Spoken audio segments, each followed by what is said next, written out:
श्री राम। जय हनुमान। बजरंग बाण नाम से ही यह ज्ञात होता है कि हनुमान जी के द्वारा एक शक्तिशाली अस्त्र जो उनके भक्तों की रक्षा के लिए प्रयोग किया जाता है। आइए बजरंग बाण के बारे में जानें। गोस्वामी तुलसीदास जी की यह रचना है और यह रचना गोस्वामी जी की मानस के पूर्व की रचना है। गोस्वामी जी वाराणसी में रहते थे। उस समय उनके शरीर में छोटे छोटे फुरे और फुफुंदे जैसे कुछ रोग लग गए, है ना, जो किसी श्मशान में एक तांत्रिक के द्वारा उनके शरीर पर आरोपित किया गया था। इसी से बचने के लिए गोस्वामी जी ने यानी गोस्वामी तुलसीदास जी ने इस बाण का प्रयोग किया और इसके प्रयोग से उनके शरीर की वह सारी पीड़ाएं दूर हो गई। अर्थात उनके शरीर पर जो दुहतंत्र लगाया गया था, जो बुरे प्रयोग किए गए थे, वह प्रयोग सब विनष्ट हो गया। बजरंग बाण को गोस्वामी जी अपने शिक्षण काल में, बाल्यकाल में ही इसकी रचना किए थे। यह लगभग 16वीं शताब्दी के आसपास की रचना है। आइए जानते हैं बजरंग बाण के बारे में दो तीन चीज़ जो सबसे महत्वपूर्ण है। यह बजरंग बाण का प्रयोग कभी भी आप अपने निजी स्वार्थ के बस होकर किसी पर अगर इसका प्रयोग करते हैं तो इसका आपके ऊपर ही बुरा प्रभाव पड़ सकता है। बजरंग बाण सदैव अगर आपको कोई व्यक्ति परेशान कर रहा है, आप पर कोई व्यक्ति किसी प्रकार से बुरा मारण, उच्चाटन, सम्मोहन किसी प्रकार का प्रयोग किया हो, बुरे प्रवृत्ति के तांत्रिकों के द्वारा अज्ञान में या ज्ञान में या चमत्कार दिखाने के लिए किसी को परेशान करने के लिए, जैसे कोई व्यक्ति सज्जन हो, कोई ऐसा व्यक्ति हो जो भगवान का परम भक्त हो, उसका भाव, उसका विचार पवित्र हो, वह कभी किसी भी जीव के प्रति बहुत बुरा भाव न रखता हो और उसे किसी दुष्ट व्यक्ति के द्वारा सताया जाए, परेशान किया जाए, वैसी स्थिति में वह अपनी रक्षा के लिए और अपने शत्रु के समूल नाश के लिए बजरंग बाण का प्रयोग करता है। हनुमान जी जो गोस्वामी जी के गुरु भी हैं, भगवान भी हैं, इष्ट भी हैं और इन्हीं की कृपा से गोस्वामी जी अपने जीवन के समस्त लक्ष्य को प्राप्त किए। वैसे गोस्वामी पाद पर हनुमान जी की महती कृपा रही है ना। और यह बजरंग बाण का पहला और इसके अनेक पदों पर जब ध्यान करेंगे तो यह संत हितकारी, हनुमान जी कैसे हैं? संत हितकारी, संतों का हित करते हैं, है ना। और ये कभी अपने भक्तों का अहित नहीं करते, जो इनके भक्त बन जाएं, जो इनके शरण में चले जाएं।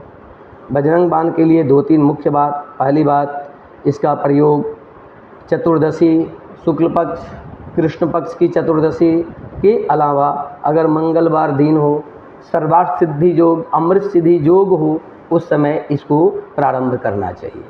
नियमतः इसको साधित करने के लिए पहले किसी भी मंत्र का तारण, सम्मोहन, ऐसा मंत्र का विधि है। कोई मंत्र ऐसा नहीं कि आपने लिया, पहले कोई भी मंत्र अपने किसी गुरु से, सिद्ध साधक से ही ग्रहण करना चाहिए। ठीक वैसे ही आप स्वयं पुस्तक से पढ़कर, देखकर बजरंग बाण का प्रयोग नहीं कर सकते। यह आपके लिए अमंगलकारी हो जाएगा, यह आपके लिए विनाशकारी हो जाएगा। जैसे अनजाने में कोई ऐसी दवा ले लें जो हमारे लिए ना हो, तो वो जो रिएक्ट कर जाता है, रिएक्शन हो जाता है, ठीक उसी तरह बजरंग बाण का भी उल्टा हमारे जीवन में दुष्परिणाम आ जाता है। अतः पहले किसी योग्य गुरु के सानिध्य में जाकर उसे बजरंग बाण को प्राप्त करना चाहिए। इसको शुद्ध मंगलवार या शनिवार से प्रारंभ करना चाहिए। चतुर्दशी तिथि हो तो सबसे उत्तम है। इसके अलावा शुक्ल पक्ष या कृष्ण पक्ष, दोनों पक्षों की चतुर्दशी को आप ग्रहण कर सकते हैं। 41 दिन तक इसका अनुष्ठान करना चाहिए, नित्य नियमबद्ध 41 दिन तक इसका पाठ प्रतिदिन सुबह उठकर हनुमान जी की पूजा कर, हनुमान जी से निवेदन कर, है ना, अपनी पीड़ा निवेदन कर और श्रद्धा से इस पाठ को करें। पाठ से पूर्व पाठ को स्मरण में लाएं, याद रखें और बेहतर होगा कि आंख बंद करके ही आप इस पाठ को करें, है ना। जो लय है, जो छंद है, उस छंदबद्ध तरीके से इसका पाठ करें। लेकिन हमेशा याद रखें कि आप अपने निजी स्वार्थ के बस होकर किसी भी सज्जन व्यक्ति के लिए आप अगर इसका प्रयोग करते हैं तो इसका दुष्परिणाम आपको स्वयं ही भोगना पड़ेगा। बजरंग बाण आप असाध्य रोगों को साधने के लिए प्रयोग कर सकते हैं। जैसे कोई व्यक्ति कैंसर से पीड़ित हो, कोई व्यक्ति ऐसे गंभीर बीमारियों से पीड़ित हो जिससे वह मुक्त न हो रहा हो, या किसी ने उस पर कोई उच्चाटन, मारन, सम्मोहन तंत्र कर दिया हो, उन सब से बचने के लिए बजरंग बाण का प्रयोग करते हैं। ऐसे ही आजकल बहुत सारे लोग होते हैं जो ऐसे ही बजरंग बाण बजरंग बाण बजरंग बाण करते रहते हैं और वो अज्ञान में ऐसा कार्य कर लेते हैं जिससे उनके जीवन में स्वयं हानि हो जाती है ना। जैसे किसी औषधि को लेने के लिए औषधि की मात्रा, बीमारी की स्थिति, औषधि को सेवन कैसे करना है उसका एक विधान है, नियम है। ठीक उसी तरह हनुमान जी के प्रति आप अपनी श्रद्धा भक्ति निवेदित करें।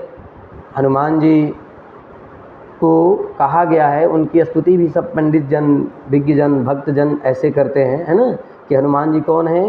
तो हनुमान जी बुद्धिमताम वरिष्ठ, बुद्धिमतों में, बुद्धिमानों में सबसे वरिष्ठ है।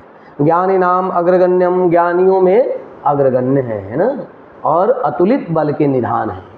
ऐसे हनुमान जी, आप ये विचार करें कि जैसे आप हनुमान के भक्त हैं, जैसे आप हनुमान जी की भक्ति करते हैं, इस संसार के वैसे अनेक भक्त होंगे। तो जो भक्त है, सज्जन है, उसे आप अपने निजी स्वार्थ के लिए अगर इस बजरंग बाण का प्रयोग करेंगे तो उसका तो कुछ बिगड़ेगा नहीं, उल्टे आप परेशान हो जाएंगे।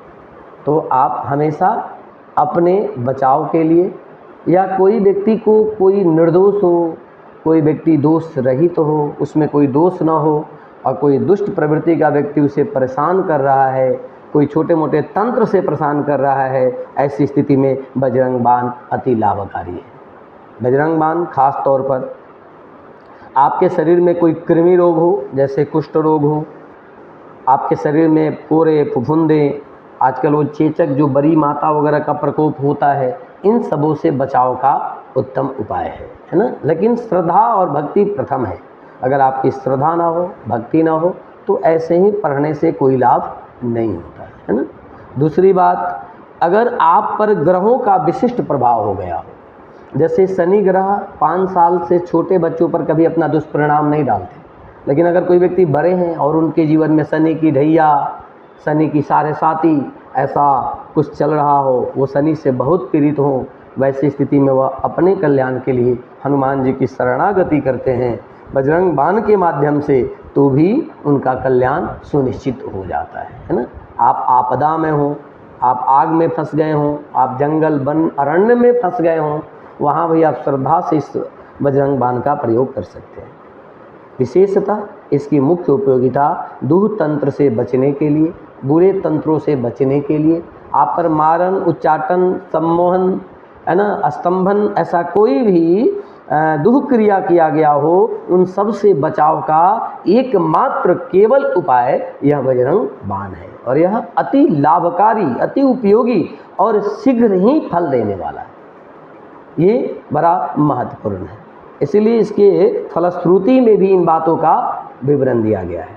अब ध्यान रखना है, जो एक मैं महत्वपूर्ण बात आप लोगों को इसके अंत में बताऊं, कि किसी भी स्तुति के नीचे फलश्रुति होती है, और फलश्रुति आप ये सोचेंगे कि भाई ये फलश्रुति है, ऐसा इसका फल है तो वैसा ही फल हो, ऐसी बातें नहीं है। ध्यान रखना है, फलश्रुति आपको इसलिए बताया जाता है क्योंकि आप श्रद्धा से भगवान की स्तुति में लगे, आपका परिणाम स्तुति में लगने से होता है ना। और अगर आप मन में ये निश्चय लेकर हनुमान जी से प्रेम करें, हनुमान जी के अलावा आप कुछ भी न देखें, तो आपके लिए बजरंग बाण एक परम कवच की तरह आपकी रक्षा करेगा, आपके शरीर के चारों ओर एक आवरण बन जाएगा। अगर आप 41 दिन की साधना करें, शुद्ध भाव से बजरंग बाण को सिद्ध करें, आपके संकल्प में किसी के विनाश का उद्देश्य नहीं होना चाहिए, आपके संकल्प में किसी के प्रति अहित का भाव न हो, केवल शुद्ध भाव हनुमान जी से प्रीति हो, वैसी स्थिति लेकर अगर आप 41 दिन तक बजरंग बाण का पाठ करें, यानी उसे साधित करें, तो आपके शरीर के चारों ओर एक आवरण बन जाता है, एक कवच बन जाता है जो आपको कभी भी किसी के द्वारा आपके शरीर पर कोई भी दुतंत्र अगर किया भी जाए तो आप उससे प्रभावित नहीं होंगे। और हनुमान जी ऐसे तो उनके हनुमान चालीसा आदि में भी वर्णन है कि नासय रोग हरे सब पीरा जपत निरंतर हनुमत बलबीरा। और हमारे गोस्वामी पाद जी तो यहाँ तक कह गए कि और देवता चित्त न धरई हनुमत से ही सर्व सुख करे।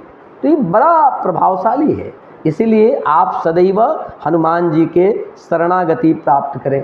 और इस बजरंग बाण का भी प्रथम चौपाई आप ध्यान देंगे तो ऐसा ही है, उसमें भी हनुमान जी से ही कहा गया है कि प्रभु आप संतों के हित करने वाले हैं ना, जय हनुमंत संत हितकारी, है ना। हनुमान जी कैसे हैं महाराज? संतों के हित करने वाले।